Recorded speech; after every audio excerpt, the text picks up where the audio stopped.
of us are drawn to water. Some are fortunate enough to live on the banks or shores of beautiful waterways. We all love a great view. But in some cases, the steps people take to get a better view ends up destroying it. Most erosion and destruction of habitat is caused by people. In the fifth and final part of this series, we will visit Paradise Lost. The only way to see the bayous is really to canoe down them.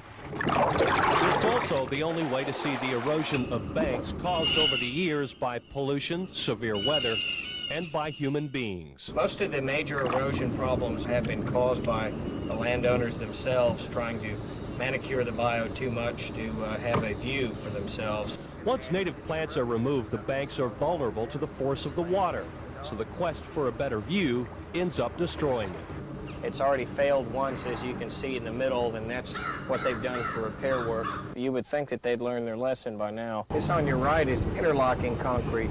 This hasn't worked very well either. Well, it was another unorthodox erosion control approach that's failed. Pretty ugly, huh?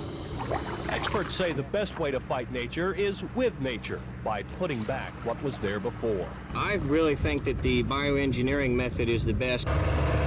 They put a limestone toe at the bottom and then cover it with soil and plant thousands of willow trees. And the willow trees grow so fast and the roots go in that it holds the banks together really fairly quickly. Those are willows that are coming out. But that's bioengineering, and it will get stronger than that concrete thing you saw over there, which was built, and that's 30 years old and it's about to fall over. Terry Hershey practices what she preaches. She's a longtime advocate of biopreservation. She uses native plants to protect the banks of the bayou, which passes by her property.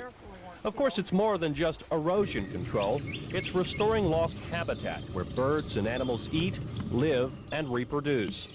In 30 years, Terry Hershey has created a nature sanctuary out of what used to be 3 acres of finely manicured lawn. What did you do to change it from manicured to this? I left it alone. Hershey also uses what nature throws away, such as leaves, for compost that will provide nutrients for her garden.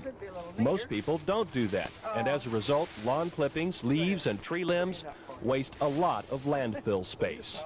1/3 of all of everything that we pick up on the heavy trash program are large tree limbs and branches and wood. So rather than landfilling that, we thought, well, why not recycle it? The city of Houston now has contracts with several companies which produce compost.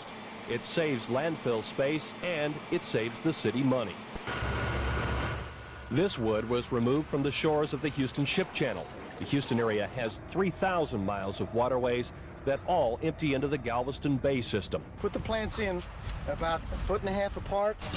Here on Morgan's Point, past oil spills and pollution have killed off native plants that used to keep the beaches in place. Students with AmeriCorps are now restoring habitat as they do community service in exchange for help with college tuition.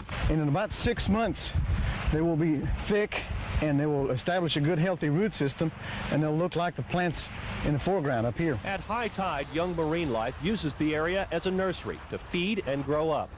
And when the tide recedes, the plants trap sediments and sand. The beach literally rebuilds itself. And since less sediment returns to the bay, water quality also improves.